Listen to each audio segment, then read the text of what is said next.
It was really cold out today. I'd like to call meeting for the Romulus Board of Education for February 11th, 2008 to order. And Mr. Secretary, please give us roll call. Ms. Kraut? Here. Ms. Roscoe? Here. Ms. Frere? Present. Ms. Buckley? Here. Ms. Lonasi? Present. Mr. Minkiewicz? Present. Mr. Kudik, present. Would everyone please rise for the Pledge of Allegiance? I pledge allegiance to the flag of the United States of America and to the republic for which it stands, one nation, under God, indivisible, with liberty and justice for all.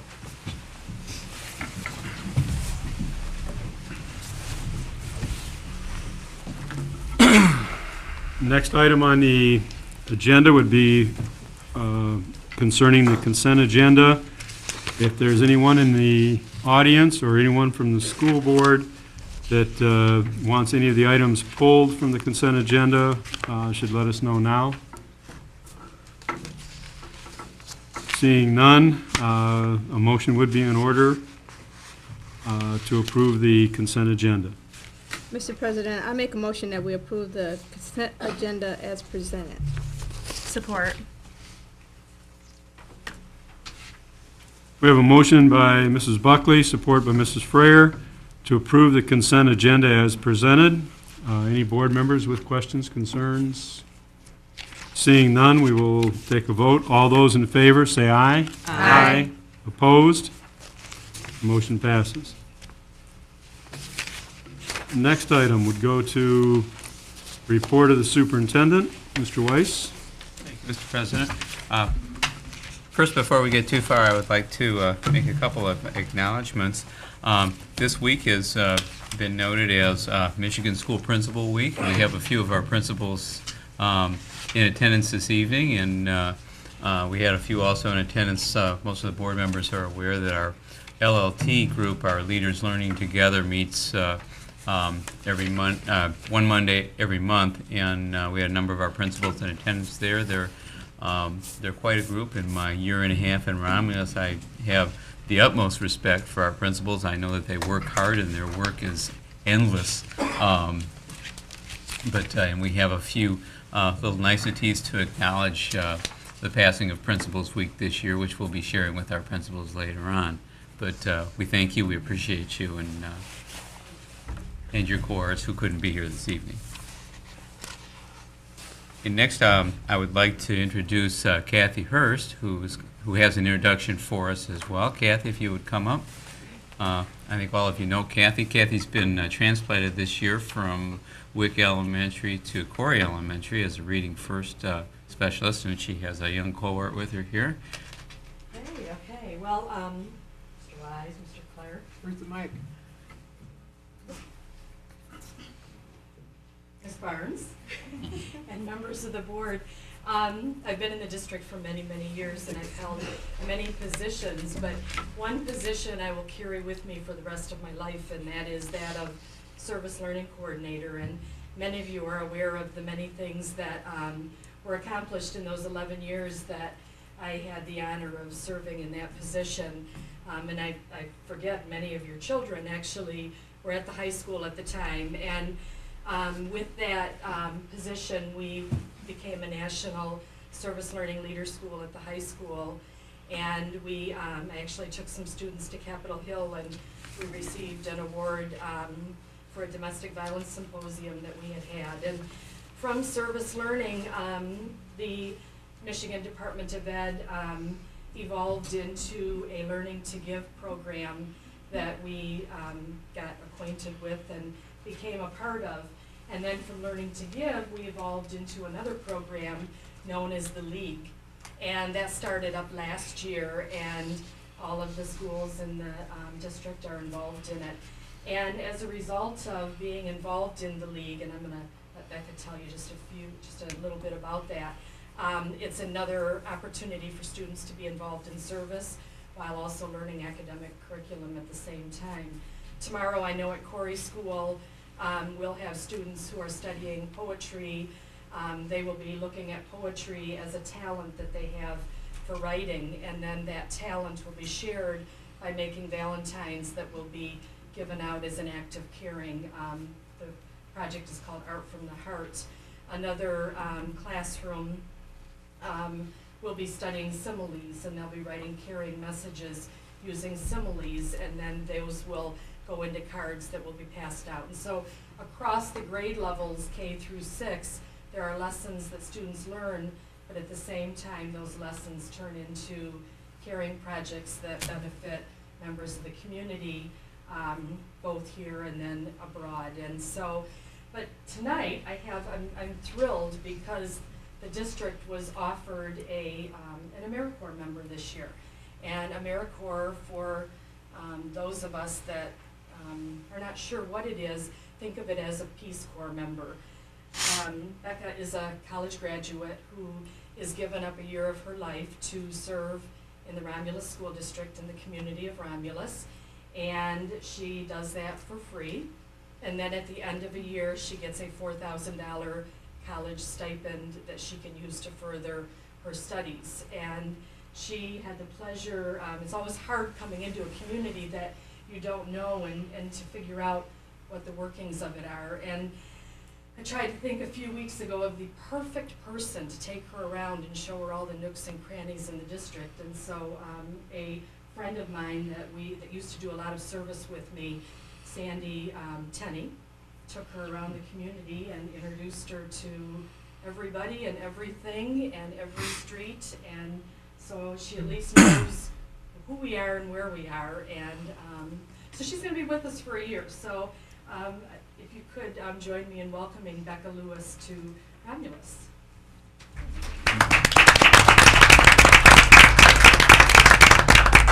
As Kathy said, I'm an AmeriCorps member.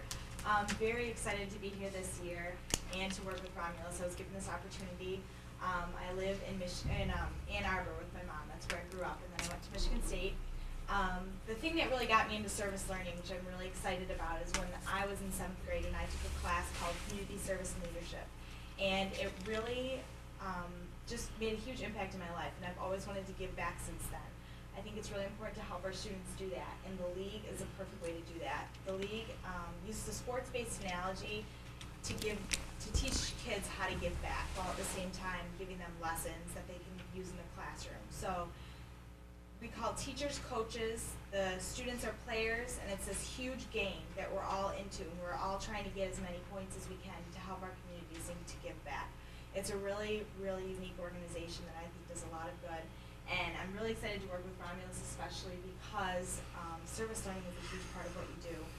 For instance, the Martin Luther King holiday that you guys just celebrated here was fantastic. It was so amazing to be a part of. Right now, as Kathy said, we're working on Art from the Heart, which is where I'm hoping to institute in as many classrooms as possible, students learning about giving back while making these Valentine's cards, which they'll then use and take to the senior center, they'll send to soldiers in Iraq, and different people that need a little boost. So it's just another example of the service projects that we do, which are really exciting. And so, as she said, I'm still learning my way around the community. I'm hoping to tie a lot of schools together. For instance, on Wednesday, I'm taking a class from the high school and helping them hook up with a 6th grade class at Corey Elementary, and they're teaching them Spanish to put on their Valentine's cards. To then in turn donate to the senior center. So it's a really cool opportunity that I have, and I'm happy to be here. And the high school right now is actually, there are, I don't know, hundreds of schools in the nation that are in this league. And Romulus High School, Shannon Collins' class is actually, when we did the MLK walk, their philanthropic efforts earned them a 1st place in the nation, or 3rd place in the nation in the high school division. So it's pretty cool. Yeah, it's a great community. I'm happy to be here. If I can work with as many of you as possible, I would greatly enjoy that. Thank you. Thank you. Thank you. We're glad you're here, Rebecca. Thanks. Very good. Okay, next we have our Director of Special Education, Sue Mitchell, with a presentation on our special education program. Sue, you might turn that on. That better? Oh, Yeah, I think it is. I thought I heard it on. I thought I heard it click. Can you hear me now? There you go. She has her network with her. I want to say good evening to all the board members, President Minkevich, Superintendent Weiss, Central Office. I'm glad to be before you tonight to talk a little bit about special education. I really want to share with you some of the challenges and opportunities that we've been facing this year. Sort of listed some of the highlights for you. We're working on making sure we have highly qualified staff in special education, that our students with disabilities are placed in the least restrictive environment. And we've started a co-teaching model this year that has been successful, and we plan to continue that on for next year. Working on a response to intervention, and we're involved in a redesigning special ed project with Wayne County RESA. There's been changes that have aligned IDEA, and it's Individuals with Disabilities Education Improvement Act of 2004, and the regulations didn't become finalized till 2006, but it aligned special education programs with No Child Left Behind. And we're charged with assuring that students with disabilities have access to the general curriculum to the fullest extent possible, that we provide students with disabilities with a challenging curriculum. We offer that they have highly qualified staff, and as with all students, that we provide research-based programs, manage behavior with positive behavior support, and provide early interventions to reduce the need for children to be labeled as disabled. Highly qualified, no exceptions for special education teachers. In addition to the requirements for general ed teachers, they have to hold full state certification as a special ed teacher, and they have to have that in order to co-teach, be a teacher consultant, or provide resource services. Also, this is very new. The federal government has said in all the states it's no longer enough to take a MTTC 83 exam, as we were told was going to qualify our teachers. They now have to be highly qualified in a content area in order to give credit towards graduation. So that's something that's new this year. Our goal is to place as many disabled students in general education. Basically, it's the law. The district has to consider placement in general ed for all students with disabilities, regardless to the degree of their disability. We have to look at the academic and social benefits of that placement, and we have to keep in mind that placing students with disabilities in general ed is not dumping. It's placing students with disabilities in a setting that they belong in with the necessary supports and services. Excuse me. This is a chart showing how we stand on putting students in the least restrictive setting.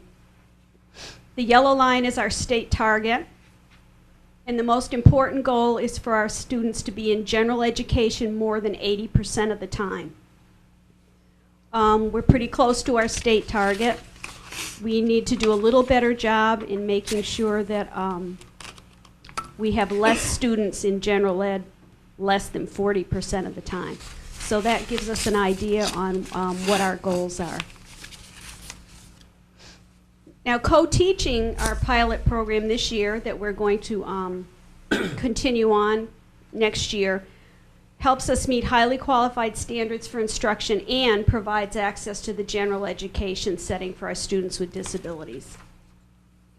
And quickly, co-teaching is defined as a service delivery in which two professional educators, a special education teacher and a general education teacher, share purposeful instructional responsibility for one classroom of students.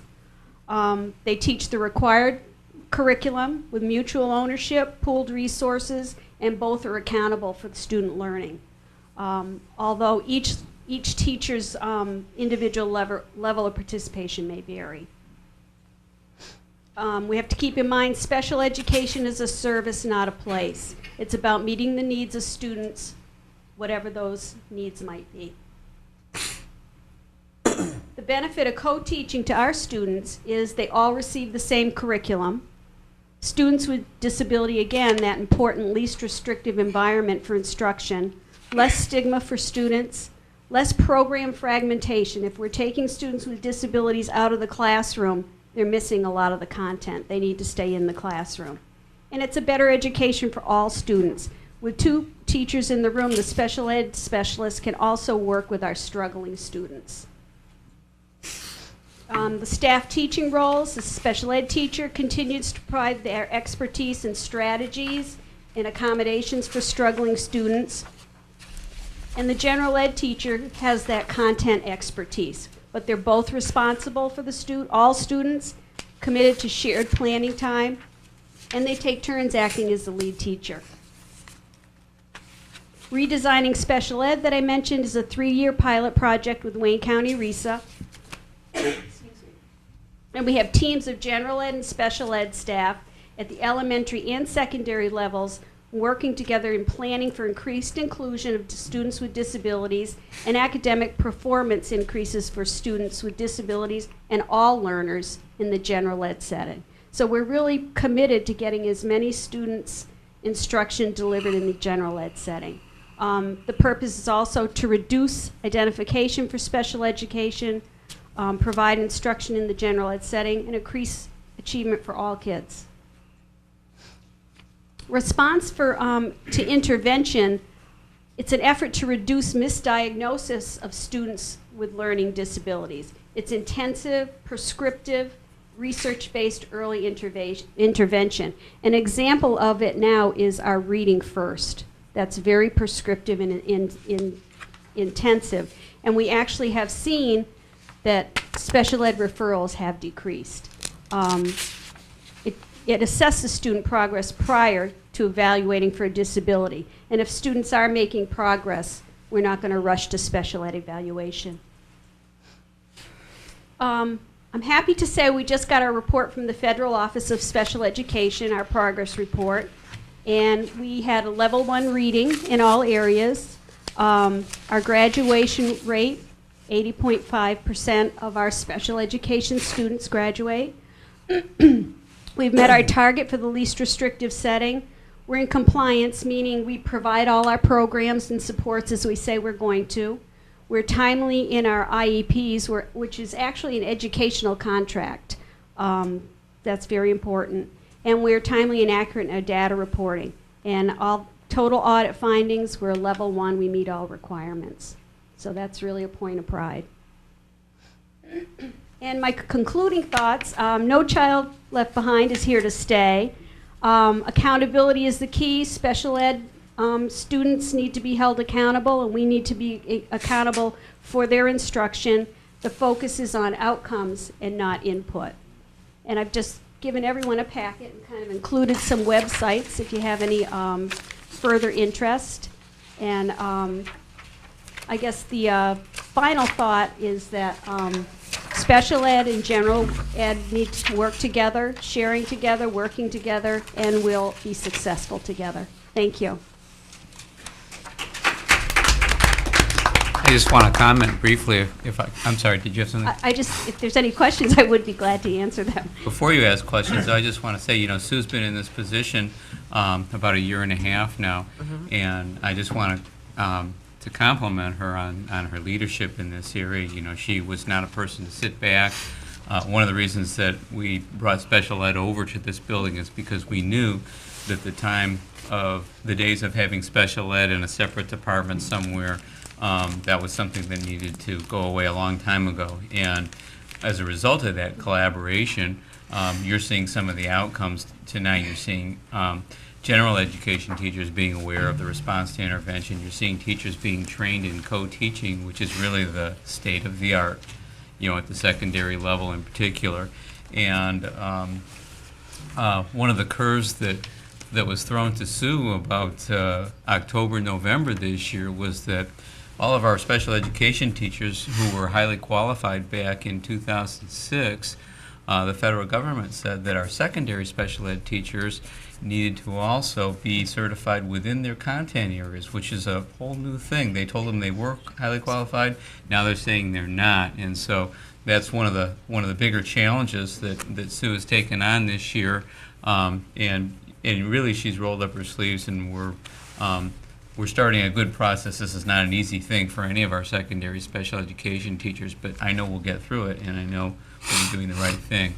Well, thank you for the kind words, and they are challenges, but I think we do have to look at them as opportunities for our students with disabilities.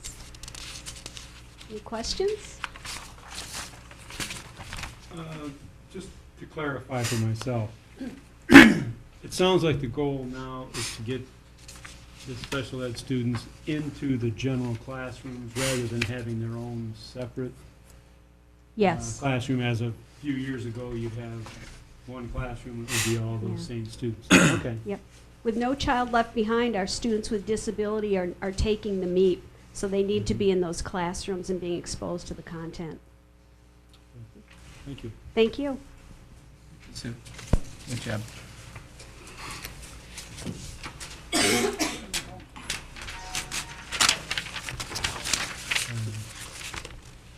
Okay, next on our agenda, we have a request to purchase a book, which is actually a play. The play Our Town, very well known in middle school and high school literary circles. We need a motion for that, Mr. President. Okay. We need a motion to approve the purchase of the book for the middle school language arts curriculum. Basically, it's a play. I'll make the motion, Mr. President. Support. Who did it? Celeste. Okay, So that's, yeah, Celeste. okay, we have a motion by Mrs. Buckley, support by Mrs. Roscoe, to approve the purchase of the book play Our Town. Is there any questions or concerns from board members? Seeing none, vote would be in order. All those in favor of the motion, say aye. Aye. Opposed? Motion carries.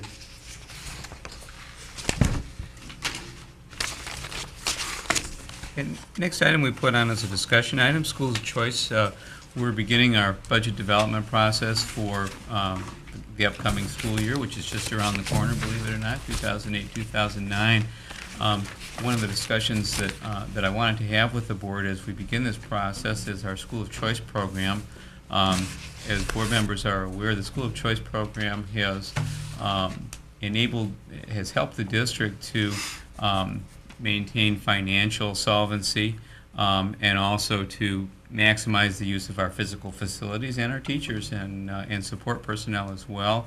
Our first year School of Choice, we're in our second year now. Our first year we took in about 35 students.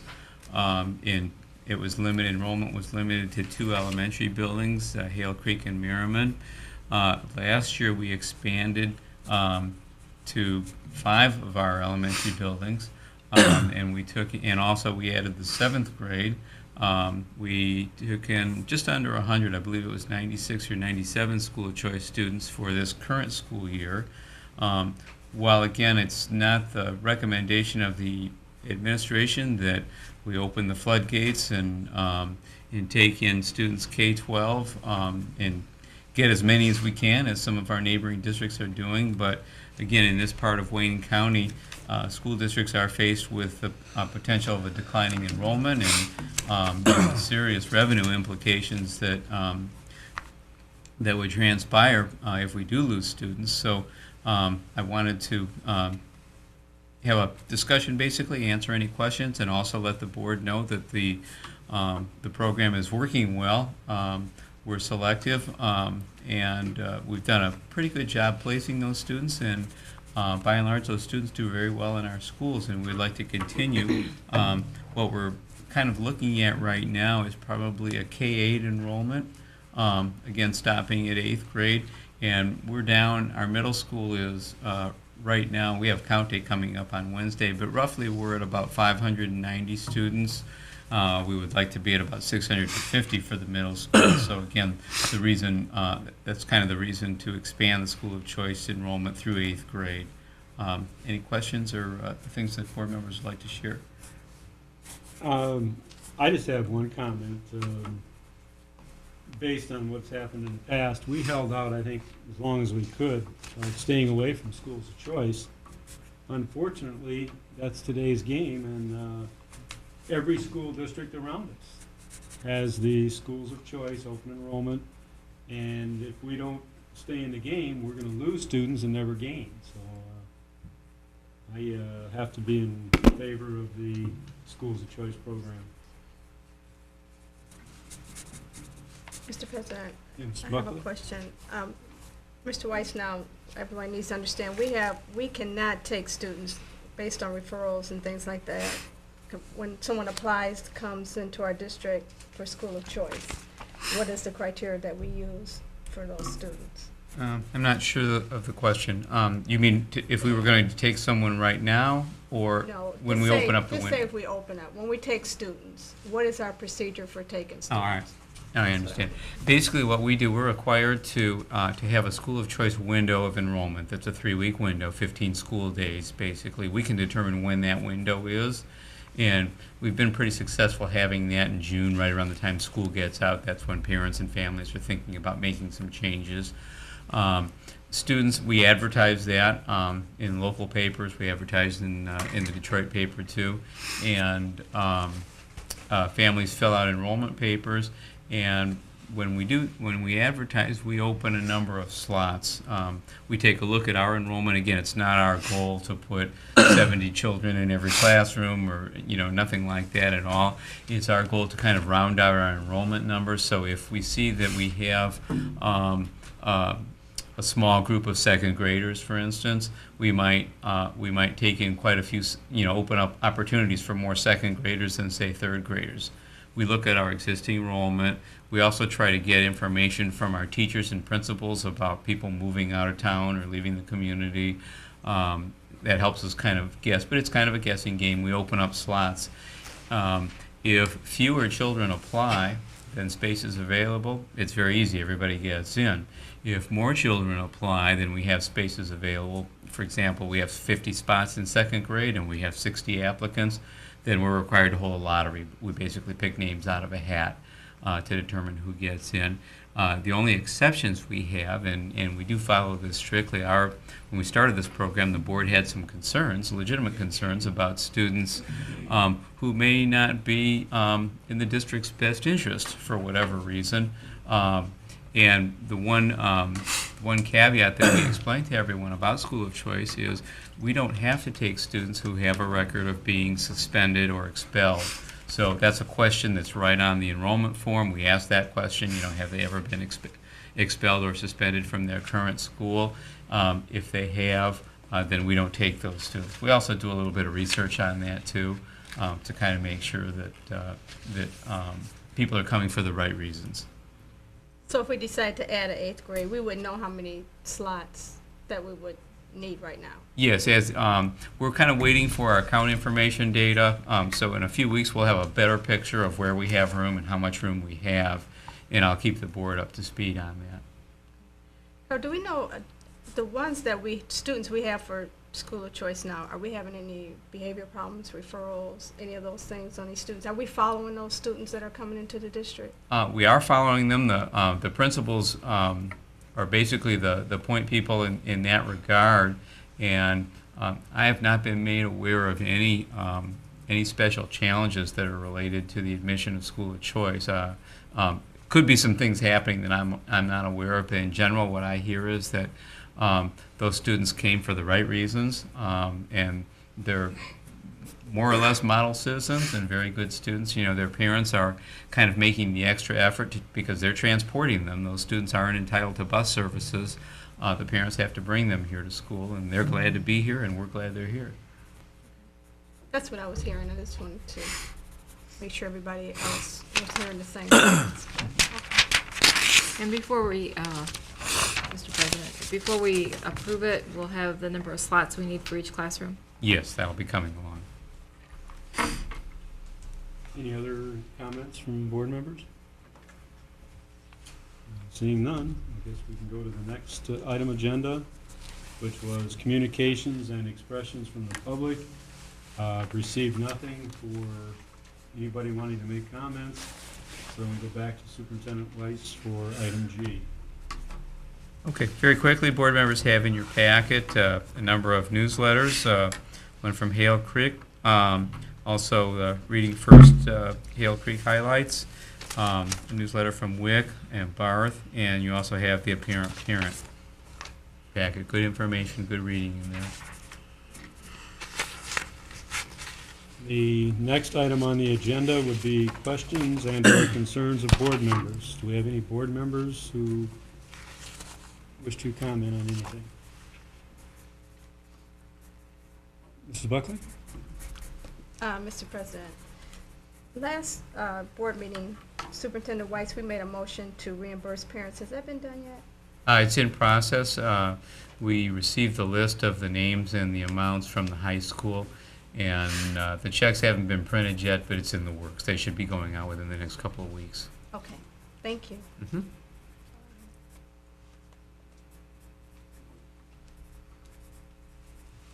The only comment I guess I have to make is I would like to apologize to the middle school for not making their Friday awards ceremony. I had all intentions of going and had a minor interruption and was not able to make it. So I just want them to know that I'll try and be at the next one.